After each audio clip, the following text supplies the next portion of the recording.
G'day, Tragic here, and welcome to Arkham Horror 3rd Edition.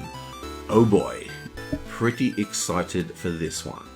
Now, when they announced this, I absolutely lost my shit. I was so excited. I posted on about 6 different boards. I messaged people. I rang people. I was like pretty happy. And then I saw the rules and I was like, what is going on? This is a new game. This is an even more radical redesign than going from Arkham Horror 84 version, which I do have, to the one that everyone knows, the 2nd edition. I would say in some ways it's even more radical than Eldritch Horror, because Eldritch Horror, obviously that's a radical redesign of Arkham Horror, but there is a lot of Arkham Horror in Eldritch Horror, which is probably one of the reasons why it's failed. But this one, they've just gone off the chain. They've gone, look, we're just going to go crazy. And they really have. They've mixed in ideas from the card game. They've mixed in ideas from Eldritch Horror. Because one of the things about, I bag Eldritch Horror a lot because I don't like it very much. I don't think it's a bad game. I just don't think it's a great game. And I think Arkham is a billion times better. But Eldritch does have some very clever and interesting design ideas in it to control the player, to guide the player through the game, and to also stop dilution, which is a problem in Arkham Horror. So those ideas have been brought into this new version. In addition, they've also kind of brought the roles system from the card game, like Guardians and Investigators and Seekers and all that kind of stuff. Not a big fan of that. I really dislike the card game. I mean, well, dislike is the wrong word. I'm just completely indifferent to it. It's like, someone goes, oh, have you played Smash Up? I go, yeah, I heard it's an alright game, but whatever. I have just no interest in playing it. Same with that Arkham card game. It's I bounced off that hard. And I don't like the idea of roles on my investigators in the new Arkham board game, because it restricts choice. I just like randomness. I just like going, oh, let's just try this guy, and oh, let's go like all, magic users and just try and bust it out. But it depends on how the roles are integrated into the gameplay. Like if it's impossible to play with, without a Guardian, for example, that will be very disappointing for me.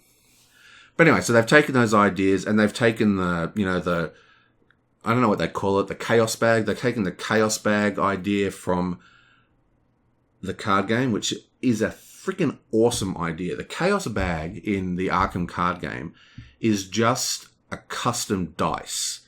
Okay, that's all it is. It's literally a dice that they can make anything. So imagine each token is a die face. So instead of rolling a die and going, you've rolled a 6, look at the chart, like say Touch of Evil, you can make these tokens mean absolutely anything, and you can put any kind of combination of tokens into the bag.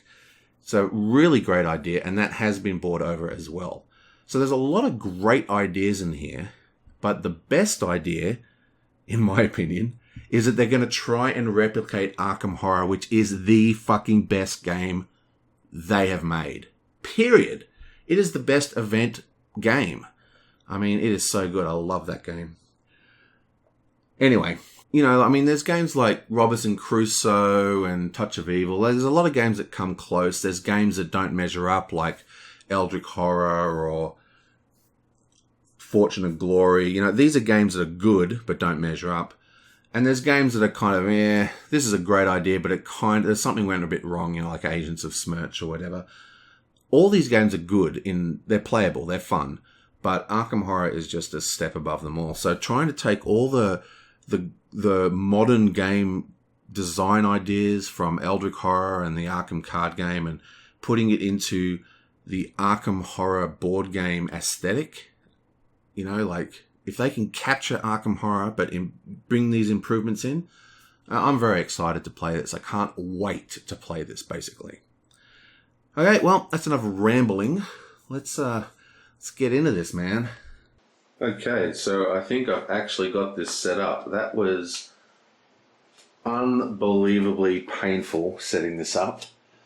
Made a lot of sense once I figured out what's going on. I don't think it's actually that hard, but there was a few mistakes. For starters, like in traditional Arkham Horror, you have location decks. These are really small, so they'll be beefed up with expansions. But we also have this new deck, which is basically like an event deck, like the Mythos deck.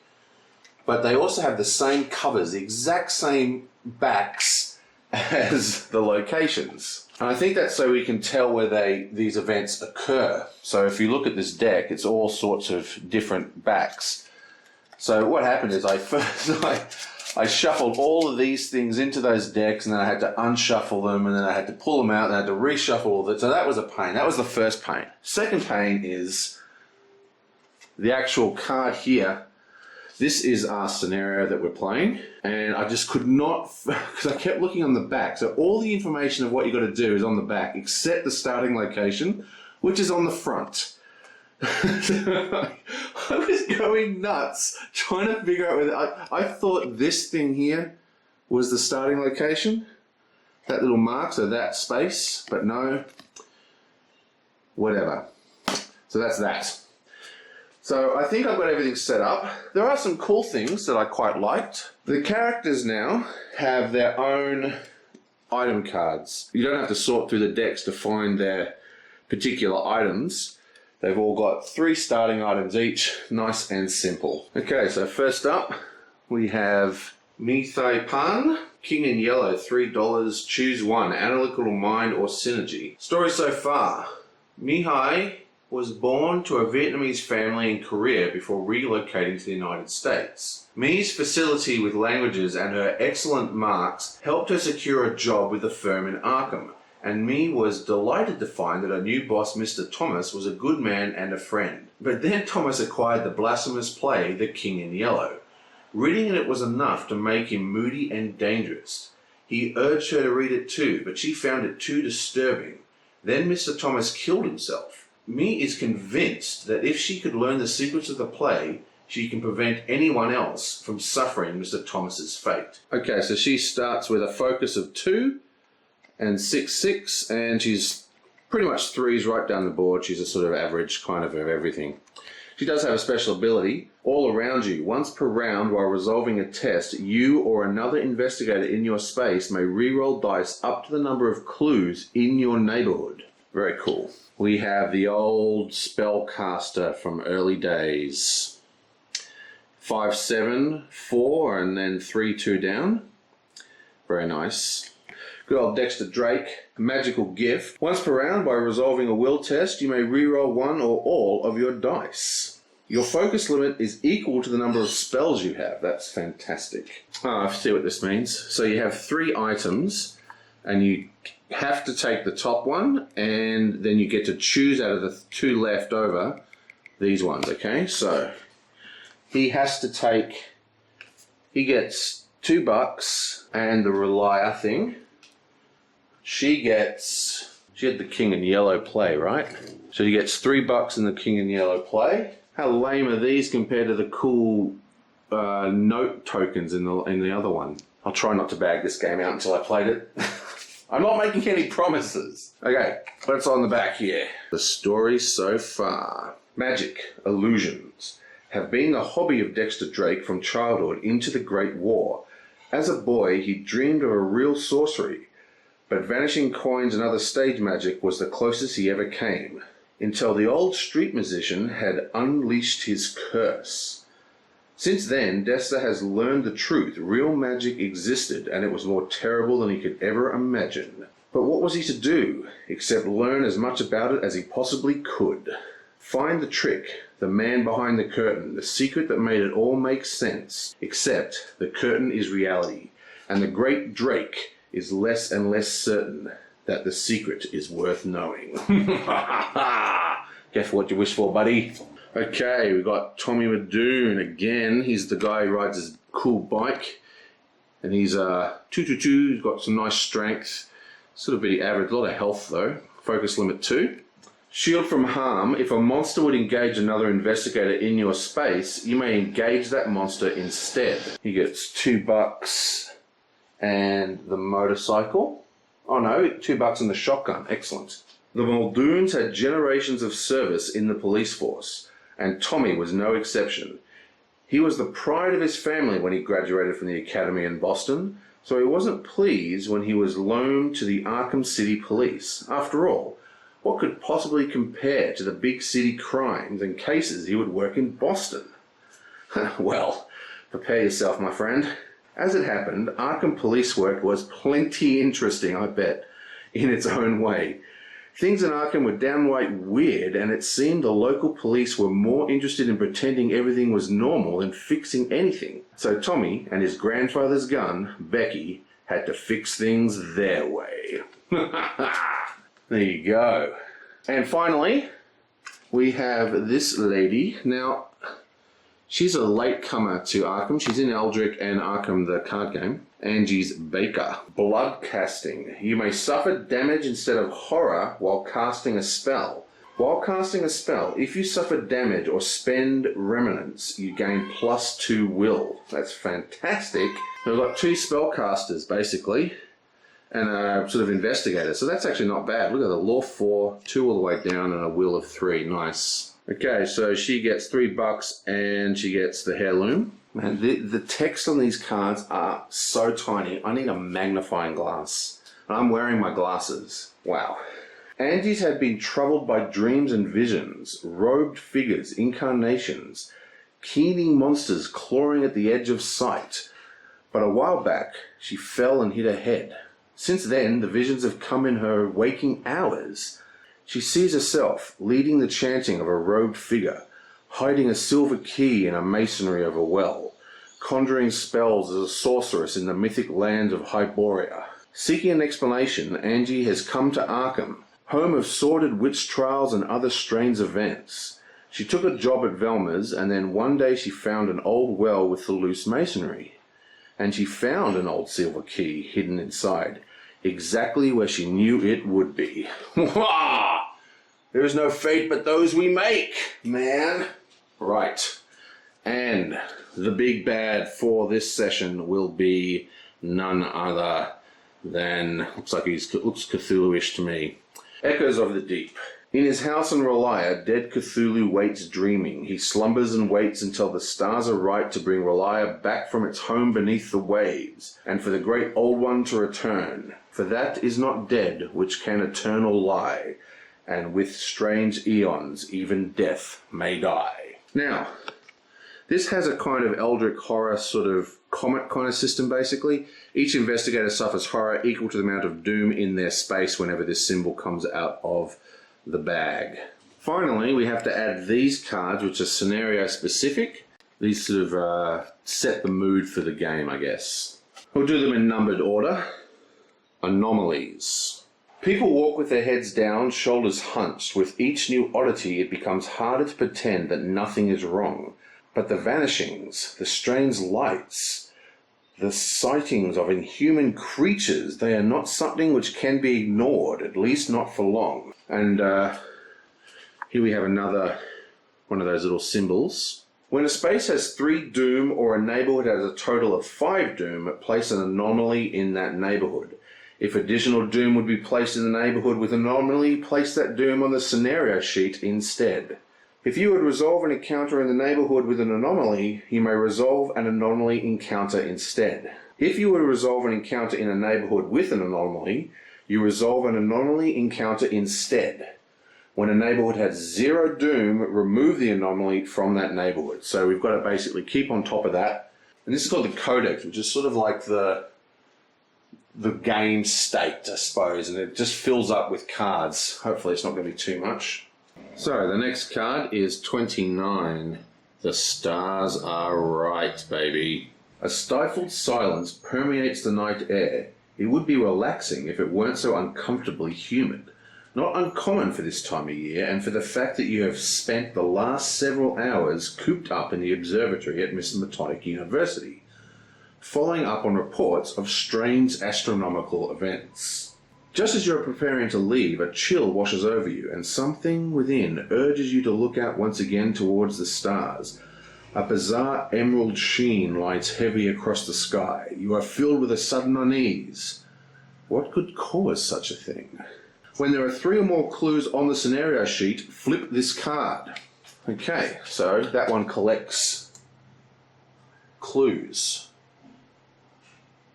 And the last one for the codex is Echoes of the Deep. As you observe the strange emerald haze, you blink and rub your eyes, swearing that you just saw the stars ebb and flow like the tide.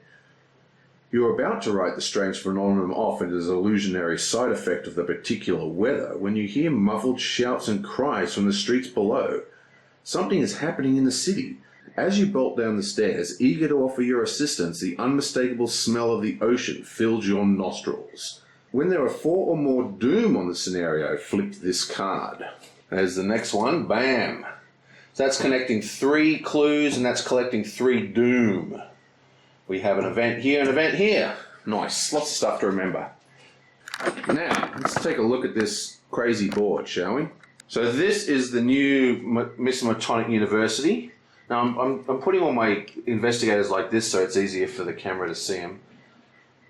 I believe that these symbols are probably like all the other Arkham games where it kind of shows you what's going to be discovered if you're in those locations.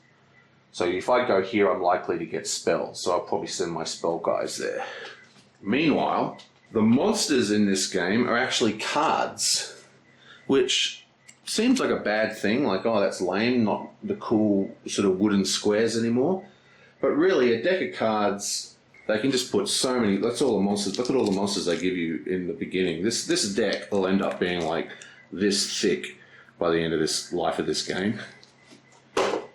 But you only use specific monsters in this. We actually create our own little monster deck down here. So these are all themed Deep One monsters. So everything is themed. The only thing that isn't themed are the item and general location decks. So the items and spells and allies and all that kind of stuff are generic. Then there's the scenario-specific monsters, the scenario-specific rules, and the scenario-specific events which occur in the locations. Also, haven't talked about it, but there's like this newspaper that's called like another event deck as well. The map itself is variable, so they're all double-sided. Now I'm using every single map component except for one street. But I assume as the game gets longer, you'll have heaps of these tiles, and it'll be quite bizarre. Different shapes, different things. And yeah, so let's get in. I think we're ready to start. All I've got to do is assign my health. So she has 6 health, 5 health, and a good, nice, chunky 7 health. 6 sanity, 6 sanity, 7 sanity. Good old Dexter. He's actually one of my favourite characters from the original game.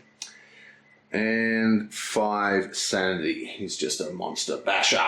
Okay, so we're ready to start. And remember, this is the first time I've ever played this game, so I am the brand new. So hopefully I'm not going to make too many errors, but it's very likely. They have given me a nice little player action sheet to follow, if I could read it, plus a phase sheet. Okay, so finally, the very last thing I need to do is discard one of these items, the ones without the money on it. So we've got the heirloom, we've got Flesh Ward, and Storm of Spirits. What's Storm of Spirits in this game? Okay, so basically Flesh Ward is the same almost. It's just a shield spell, and this one's an attack spell. I think attack is the best offense, so I'm going to take the attack. This allows her to use her lore instead of her combat for attacking. Right, what have you got? She also has spells. Synergy looks pretty good. Increase your focus limit by 1. Other investigators in your space get +1 for each skill you have focused. That looks like a passive, like a skill almost. I love passive, so I'm going to take that. Passives are good because you don't have to worry about them, they're just always on. Okay, what have you got? You've got Astral Travel and Magician's Cane. Gain +2 while casting a spell with the cane. Instead of your normal move, you may test lore. You move a number of spaces equal to your test result +2. Wow, he's only got 4 lore. I'm not quite sure. I actually think I prefer the cane. Movements are always important in this game though. And finally, I'm pretty sure we've got the handcuffs. That's exactly the same as in Arkham. It just sort of, you can arrest humanoid characters. But I'm going to take the motorcycle for the extra movement. Nice. Okay, that's it. I'm ready to rumble. Oh wait, there's one more thing to do, isn't it? Yeah, so now I have to spawn my initial clues. Actually, you know what? I'm going to do the spawning and stuff at the beginning of the next one, so all the gameplay elements are all in that one video. Let's get onto it. I will see you guys next time.